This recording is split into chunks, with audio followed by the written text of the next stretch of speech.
Assalamualaikum warahmatullahi wabarakatuh. Perkenalkan, nama saya Revalina Adelia dari kelas 11 IPA 5. Di sini saya memiliki model sistem endomembran dalam bentuk 3 dimensi. Sebelumnya saya akan menjelaskan terlebih dahulu bahan-bahan apa saja yang saya gunakan, yaitu ada styrofoam seharga 15.000, tanah liat 15.000, cat akrilik 20.000, kertas origami 13.500, dan kardus bekas. Jadi totalnya 63.500. Waktu yang saya perlukan yaitu selama 1 hari. Apa itu sistem endomembran? Sistem endomembran adalah berbagai macam jenis membran dari organel-organel yang dihubungkan melalui sambungan fisik secara langsung atau melalui transfer segmen-segmen membran berupa vesikola-vesikola. Sistem endomembran meliputi selubung nukleus, retikulum endoplasma atau RE, badan Golgi, lisosom, dan vakuola. Mekanisme sistem endomembran yaitu sebagai berikut. Yang pertama, selubung nukleus bersinggungan dengan RE kasar dan RE halus. Yang kedua, retikulum endoplasma akan menghasilkan membran berbentuk vesikola transport yang akan bergerak menuju badan Golgi. Yang ketiga, di badan Golgi atau organel lainnya akan terjadi modifikasi struktur molekuler vesikola. Selanjutnya, badan Golgi memecah vesikola-vesikola yang menghasilkan lisosom dan vakuola. Dan yang terakhir, vesikola-vesikola yang dihasilkan RE dapat bergabung untuk memperluas membran plasma dan menghasilkan protein sekretori atau produk lain keluar sel. Selanjutnya saya akan menjelaskan masing-masing organelnya, yaitu ada nukleus atau inti sel. Nukleus merupakan bagian penting bagi sel berdiameter 5 mikrometer, diselubungi oleh membran ganda, yaitu membran dalam dan membran luar, dan dibatasi oleh ruang sekitar 20-40 nm. Membran inti tersusun dari bahan lipid dan protein. Di sekeliling inti terdapat pori-pori berdiameter 100 nm yang berfungsi untuk mengatur keluar dan masuknya makromolekul dari nukleus. Pada bibir pori, membran dalam dan membran luar terlihat seperti menyatu. Di dalam nukleus terdapat nukleoplasma atau plasma inti, nukleolus atau anak inti, dan materi genetik berupa benang-benang kromatin. Pada saat sel membelah, benang-benang kromatin akan memendek dan menebal sehingga disebut sebagai kromosom. Fungsi dari nukleus yaitu berperan sebagai pengontrol sintesis protein dengan cara menyintesis mRNA sesuai dengan perintah DNA, mengendalikan metabolisme sel, tempat menyimpan informasi genetik berupa DNA, dan sebagai tempat penggandaan atau replikasi DNA. Selanjutnya ada retikulum endoplasma atau RE. Retikulum endoplasma merupakan membran berbentuk labirin yang berhubungan dengan selubung inti sel. Retikulum endoplasma memuat lebih dari separuh total membran di dalam sel. Retikulum endoplasma tersusun dari jaring-jaring tubula dan gelembung membran cisterna. Dalam bahasa Latin yaitu cisterna yang artinya kotak. Retikulum endoplasma terbagi menjadi 2, yaitu retikulum endoplasma halus atau tidak bergranula. Artinya permukaan ini tidak ditempeli oleh ribosom. Fungsi dari RE halus yaitu sebagai sintesis lipid atau fosfolipid dan sterol, metabolisme karbohidrat, dan menetralisasi racun. Biasanya yang banyak mengandung RE halus itu ada di sel ovarium, testis, hati, dan otot. Selanjutnya ada retikulum endoplasma kasar atau bergranular. Dia permukaan itu ditempeli oleh ribosom.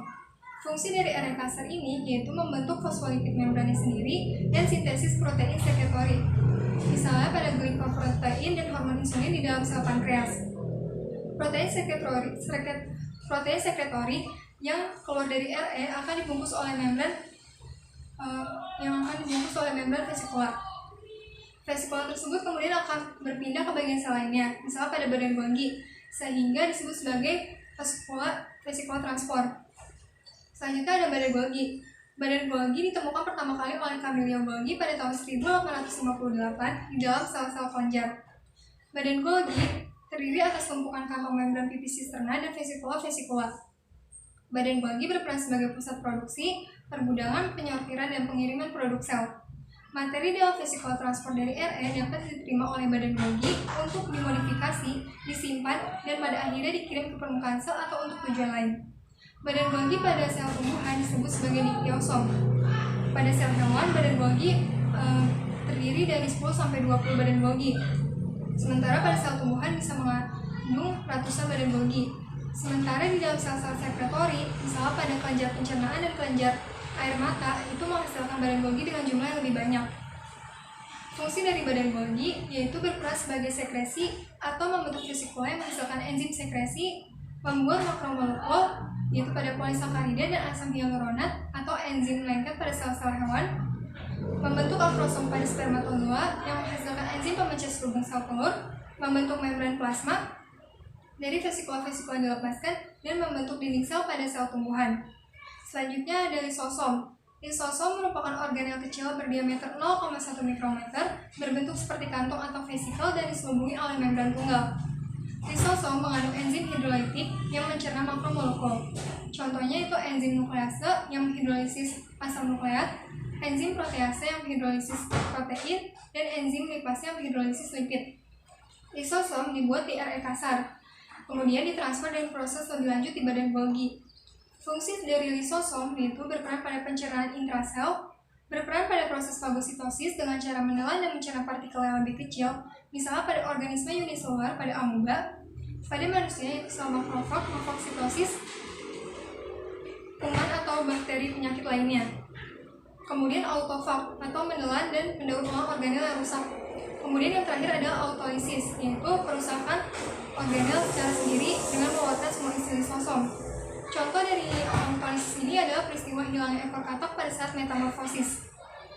Contoh penyakit kelainan lisosom itu ada pompe, yaitu ketiadaan enzim lisosom untuk memecah polisakarida sehingga terjadi akumulasi atau penimbunan glikogen yang dapat merusak sel-sel hati.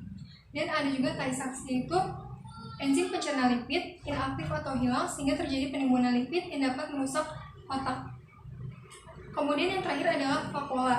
Vakuola merupakan organel berbentuk vesikula besar yang berisi cairan dan diselubungi oleh membran tunggal. Vakuola terbentuk dari perlipatan membran sel ke arah dalam. Vakuola yang besar terbentuk karena penggabungan vakuola-vakuola kecil di retikulum endoplasma atau badan Golgi. Pada sel tumbuhan, vakuola dibatasi oleh membran tonoplas. Dan pada umumnya, sel tumbuhan memiliki satu vakuola sentral yang besar. Vakuola sentral yang besar pada tumbuhan itu dapat digunakan sebagai lisosom. Fungsi vakuola pada tumbuhan yaitu menyimpan gas dan senyawa-senyawa organik, misalnya pada alkaloid, protein, dan asam organik, dan ion-ion anorganik, misalnya pada kalium dan klorida. Selanjutnya sebagai tempat menyimpan pigmen daun, buah, dan bunga atau antosianin, misalnya warna merah, kuning, dan ungu. Dan menyimpan senyawa beracun atau aroma tidak sedap, supaya tumbuhan terhindar dari gangguan pemangsa. Dan selanjutnya sebagai menyerap air supaya sel menjadi lebih besar. Dan yang terakhir yaitu sebagai tempat pembuangan akumulasi produk sampingan dari hasil metabolisme yang berbahaya. Mungkin cukup sekian yang dapat saya jelaskan terkait sistem endomembran. Kurang lebihnya mohon maaf. Wassalamualaikum warahmatullahi wabarakatuh.